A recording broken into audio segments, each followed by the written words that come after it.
Well, first and foremost, disclaimer about bare shaft tuning with a compound bow. Bare shaft tuning is highly susceptible to any kind of human influence you put on the riser or on the bowstring.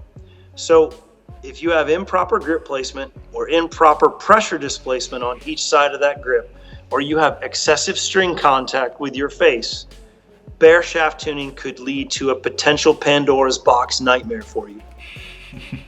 There's no quicker way to ruin an arrow shaft than to shoot a bare shaft at 20 yards or even further.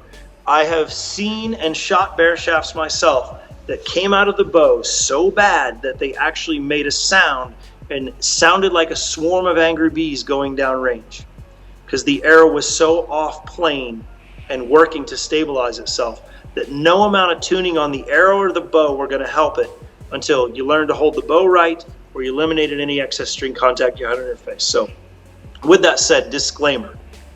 Now, determining if an arrow is weak or stiff.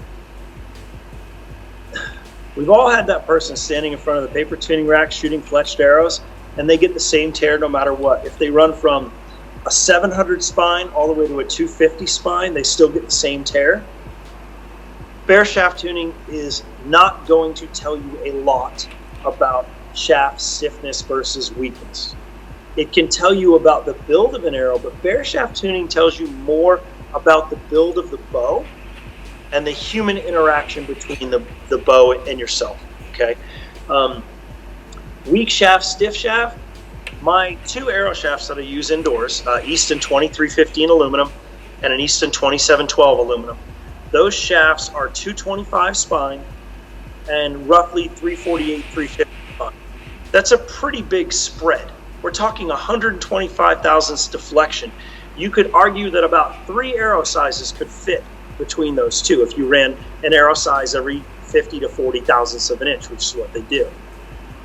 Both those arrows off this bow with no changes to it strike the center as bare shafts, and they go in the target straight with a huge broad spine change. That tells me my bow is built and aligned properly, I'm holding it properly, and the arrow's doing what it's supposed to do. Now, between those two builds, there's some significant differences. The length is the same, but the point weight's vastly different. On my 27s, I shoot a 300 grain point. On my 2315s, I shoot a 160 grain point. If I was to build both those arrows with the same point, then my 2315 would come off my bow and act tragically weak. So as a right-handed shooter for a bare shaft, my 2315 would strike quite far left, and it would be in the target like it was shot from the opposite corner of the room. Mm-hmm. Now the opposite is true if I took my 2712 and put a 160 grain point in to match my 2315. It would come out and strike the target to the right and at an angle from which it looked like it was shot from the other side of the room. So within bare shaft tuning, it's not just the spine of the shaft, but the build of the shaft, the length, the point weight, the weight of your knock, the style of your knock, etc. Bare shaft tuning doesn't tell us a lot about spine. It tells us more about arrow build and if you're holding the bow correctly. Bare shaft tuning anymore really is just kind of a way to show off. It's what everyone wants. Everyone wants to post it on their socials. Look, I got this bare shaft tune. This bow is the best bow ever made. It's just, bare shaft tuning really to a point is just a flex. It's a way to show off, but it won't tell us a lot about spine value.